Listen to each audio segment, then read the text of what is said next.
Hello and welcome back guys. स्वागत है आप सबका यूट्यूब चैनल टेक लवर पे।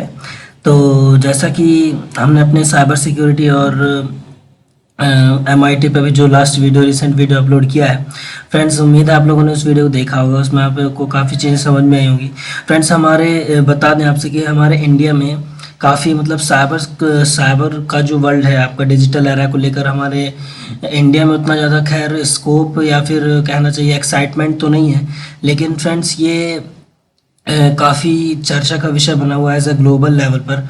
मतलब पूरे वर्ल्ड की हम बात करें तो साइबर आजकल जो दूसरी कंट्रीज़ है वो इतनी ज़्यादा स्ट्रांग है कि मतलब एक देश से बैठे हुए लोग दूसरे देश के कंप्यूटर्स को एक्सेस पा लेते हैं। और भी ऐसी ऐसी चीज़ें होती रहती हैं फ्रेंड्स, और जिससे कि हमारा जो यूथ है और जो हमारा इंडिया है इसमें मेजॉरिटी पीपल फ्रेंड्स ऐसे हैं जिनको इनके बारे में ज़्यादा नॉलेज नहीं है। तो फ्रेंड्स हमने जो अपनी साइबर सिक्योरिटी की जो सीरीज़ स्टार्ट की है फ्रेंड्स, उसमें हमने बिल्कुल बेसिक से उठाया एज अ लेमैन की, जैसे कि मतलब इसमें ऐसा कोई ज़रूरी नहीं है कि आपको प्रायर नॉलेज रखने की ज़रूरत है, ऐसा कुछ भी नहीं है। तो फ्रेंड्स उसी पॉइंट ऑफ व्यू से हमने अपने इस सीरीज़ को बनाया है। तो फ्रेंड्स आज जो हमारा साइबर सिक्योरिटी का जो फ्रेंड्स टॉपिक है वो है फ्रेंड्स डेटा ब्रीच के ऊपर। हम देखेंगे कि डेटा ब्रीच क्या होता है, इसको कौन परफॉर्म करता है और इसके क्या कैसे नुकसान हो सकते हैं, किन किन लोगों को इससे खतरा रहता है, वो सब चीज़ें आज हम देखेंगे। तो चलिए दोस्तों शुरू करते हैं आज के इस वीडियो को।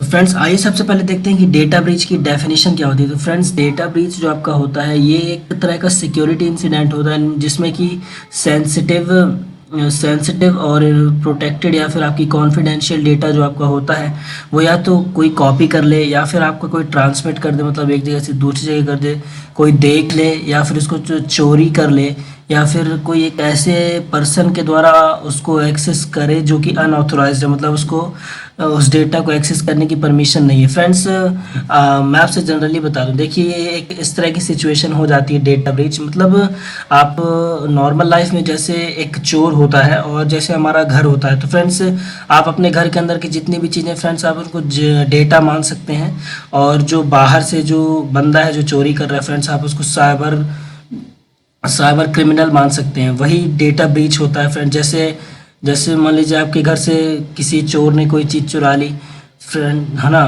तो फ्रेंड्स वहाँ पे वो जो होता है मतलब एक एनालॉजी है हमारे साइबर वर्ल्ड और फिजिकल वर्ल्ड के बीच में, रियल वर्ल्ड के बीच में, कि कैसे चीज़ें होती हैं। तो फ्रेंड्स जो भी जैसे आपके घर में जो भी कीमती चीज़ें होंगी, जैसे कि आपके पैसे हो गए, आपके पेपर्स हो गए, आपके कंप्यूटर का डेटा हो गया, आपकी और भी पर्सनल चीज़ें हुई फ्रेंड्स, अगर वो उसको किसी तरह का कोई एक्सटर्नल पर्सन मतलब कोई बाहर से आया हुआ आदमी उसको नुकसान पहुंचाता है, या फिर जैसे आपके घर में चोरी हो जाए या फिर कुछ भी हो जाए, इस तरह का इंसिडेंट हो जाए, तो फ्रेंड्स वो कहलाती है चोरी हमारे रियल वर्ल्ड में। और फ्रेंड्स उसी तरह हमारे साइबर वर्ल्ड में जो हमारा डिजिटल एरा है जिसमें कि आपके फ़ोन, लैपटॉप्स और भी जितनी भी आपकी क्रिटिकल इन्फॉर्मेशन फ्रेंड्स, अगर उसको उस डेटा को जो आपका डेटा उसमें पर्सनल स्टोर है, अगर वो कोई देखता है, कॉपी कर लेता है या फिर कहीं और सेल करता है ले जाके, या फिर आपके डेटा को यूज़ करके कुछ और चीज़ें करता है, तो फ्रेंड्स वो सब चीज़ें आती हैं आपके डेटा ब्रीच में। मतलब जैसे कि अगर आपका अकाउंट हैक होना या फिर बैंक अकाउंट हैक हो गया या फिर इस तरह की चीज़ें जैसे होती हैं, तो फ्रेंड्स वो सारे जो चीज़ें हैं वो आपके डेटा ब्रीच में आती हैं। जैसे आप ये भी देख सकते हैं किसी ऑर्गेनाइजेशन का डेटा ब्रीच हो गया या फिर किसी का डेटा बेस हैक हो गया, कोई सर्वर हैक हो गया, ये फ्रेंड्स सब जितने भी हैं सारे टॉपिक अंडर आते हैं आपके डेटा ब्रीच के अंदर। तो फ्रेंड्स देखिए डेटा ब्रीच में जैसे यहाँ पे लिखा हुआ है कि डेटा ब्रीचेस में involve financial information such as credit card और बैंक डिटेल्स। तो फ्रेंड्स यहाँ पे फाइनेंशियल इंफॉर्मेशन भी हो सकती है कि किसी तरह की, जैसे आपका क्रेडिट या फिर क्रेडिट कार्ड की डिटेल्स हो गई या फिर बैंक डिटेल्स हो गई। और फ्रेंड्स पर्सनल हेल्थ इन्फॉर्मेशन हो गई, पर्सनल आइडेंटिफिएबल इन्फॉर्मेशन हो गई, ट्रेड सीक्रेट्स हो गए और इंटेलेक्चुअल प्रॉपर्टी हो गई। फ्रेंड्स मोस्ट डेटा ब्रीचेस जो आपके होते हैं वो होते क्यों हैं, देखिए हम उसको आपको इसका कारण भी बता दें।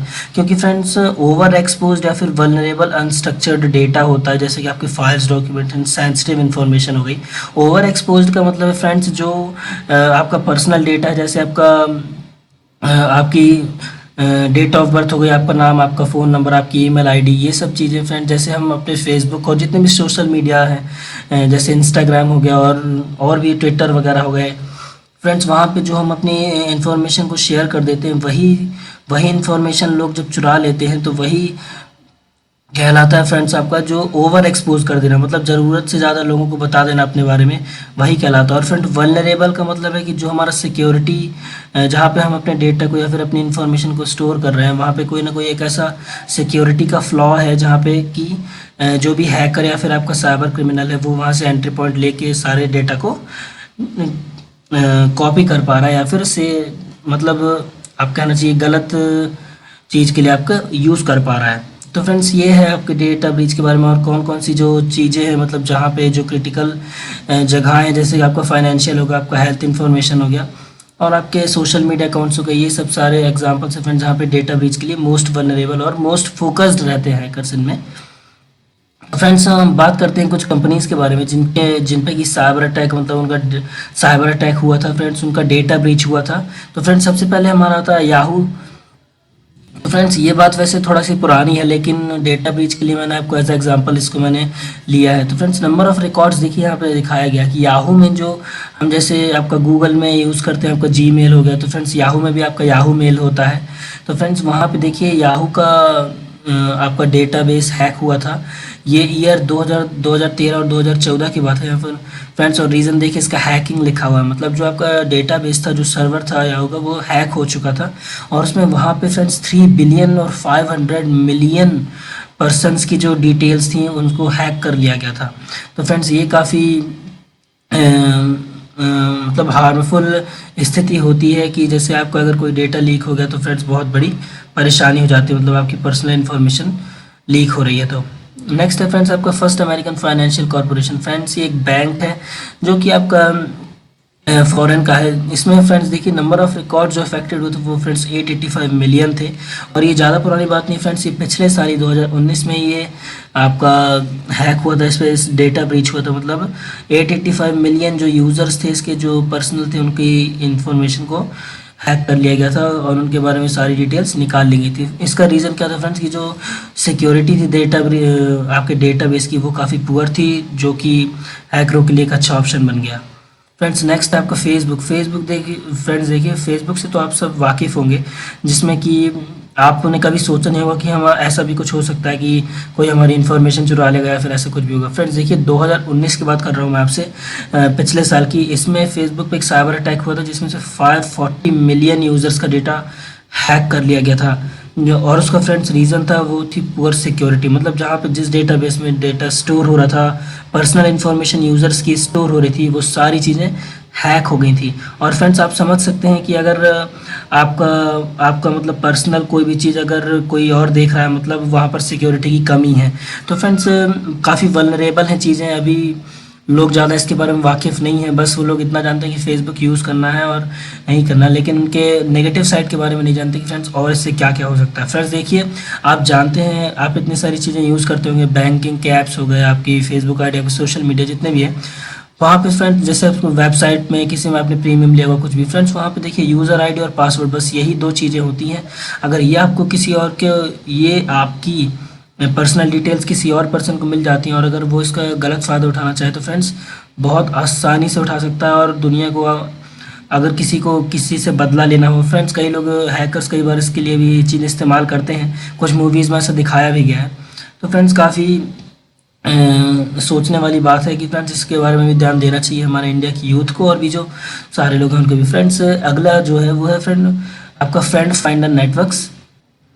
फ्रेंड्स ये काफ़ी सोशल नेटवर्किंग साइट थी जिसमें कि फ्रेंड फाइंड करते थे लोग सोशल, जैसे कि हम फेसबुक, हमारा व्हाट्सएप, इंस्टाग्राम हो गया, इन सब में भी ये उसी की तरह का फ्रेंड्स ये फ्रेंड फाइंडर नेटवर्क था। इसमें फ्रेंड्स ये 2016 की बात है आपसे कर रहा हूँ मैं, जिसमें कि नंबर ऑफ रिकॉर्ड्स देखिए जो अफेक्टेड थे वो 412.2 मिलियन यूज़र्स का जो डेटा था वो लीक कर दिया गया था सिक्योरिटी।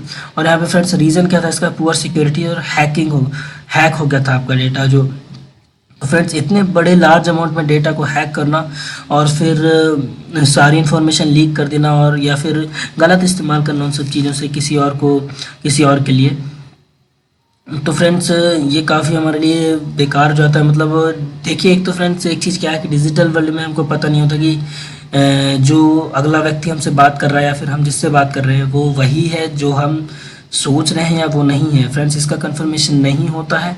तो डिजिटल वर्ल्ड में फ्रेंड्स काफ़ी सतर्क रहने की ज़रूरत है। आप इतने बैंकिंग ऐप्स हो गए, आपके पेमेंट ट्रांजैक्शंस और फ़ोनपे, पेटीएम, ये सब चीज़ें आप यूज़ करते हैं, तो फ्रेंड्स आपको काफ़ी अटेंटिव रहने की ज़रूरत है फ्रेंड्स। और मैं कहूँ आपसे कि फ्रेंड्स आपको अपडेटेड रहने की ज़्यादा ज़रूरत है कि फ्रेंड्स क्या चीज़ वल्नरेबल है, क्या क्या नई सिक्योरिटीज़ आ रही है आपका फ़ोन आपका। आप देखिए जैसे कि अभी अगर मैं आपसे बात करूँ तो जैसे अभी कोरोना वायरस का काफ़ी प्रकोप छाया हुआ है पूरे हमारे इंडिया में, और वर्ल्ड में भी अगर मैं बात करूँ तो काफ़ी बेकार स्थिति है। लेकिन फ्रेंड्स देखिए अभी ये उतना लोगों को समझ में नहीं आ रहा है, क्योंकि अभी जो साइबर है वो सिर्फ साइबर क्राइम वगैरह, जो साइबर अटैक, डेटा ब्रीचेज हैं, ये सिर्फ उनको समझ में आता है जो इस फील्ड में आपके महारत हैं, या फिर जो as a computer science degree को आपके लिए हुए हैं, या फिर कुछ इंजीनियर पैशनेट्स एमेच्योर्स हैं, उनको इसके बारे में पता होता है। लेकिन फ्रेंड्स हमारी जो मेजॉरिटी पीपल है, अगर मैं आपसे 50 to 60% मेजॉरिटी की बात करूँ इंडिया में, तो फ्रेंड्स वो इसके बारे में ज़्यादा वाकिफ़ नहीं है।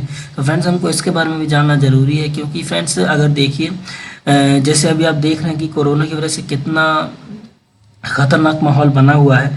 तो फ्रेंड्स आप ये भी सोचिए कि जो आपका जो साइबर क्राइम और साइबर वर्ल्ड है, आप उससे कितना ज़्यादा जुड़े हुए हैं।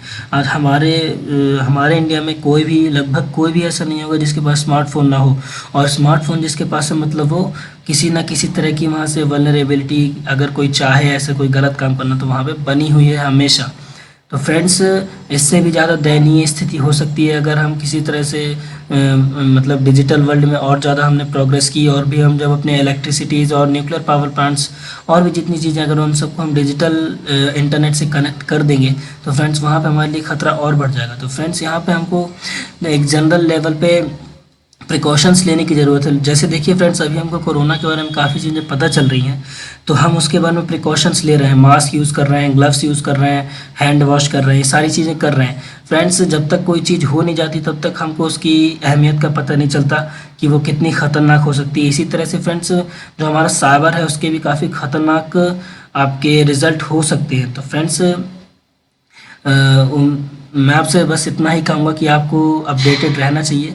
आप इस तरह की चीज़ें देख सकते हैं कि साइबर वर्ल्ड में क्या-क्या हो सकता है और क्या-क्या हो रहा है। तो फ्रेंड्स आज का वीडियो यहीं तक था। तो उम्मीद है फ्रेंड्स आपको हमारा वीडियो पसंद आया होगा, उस काफ़ी आपके बारे में काफ़ी आपको जानने को मिला होगा, और काफ़ी साइबर सिक्योरिटी के बारे में आप थोड़ा सा जाने होंगे, आपको थोड़ा सा इंटरेस्ट वगैरह आया होगा। और फ्रेंड्स शेयर करिएगा लोगों से, अपने फ्रेंड्स से, अपने कलीग से, अगर आप टीचर हैं तो आप अपने स्टूडेंट से ज़रूर शेयर करिए, क्योंकि फ्रेंड्स जो आपके स्टूडेंट्स हैं जो हमारे अभी एट प्रेजेंट में, वो ही हमारे आगे का फ्यूचर है। वो इनके बारे में जानेंगे तो वो कुछ अच्छा करके दिखा पाएंगे, कोई लोग इंटरेस्ट भी लेंगे। तो फ्रेंड्स अल्टीमेटली हमारा जो इंडिया है वो एक अच्छे कदम उठाएगा इसकी तरफ। तो फ्रेंड्स आज का वीडियो यहीं पर ख़त्म होता है। तो मिलते हैं फ्रेंड्स आपसे नेक्स्ट वीडियो में, तब तक के लिए गुड बाय।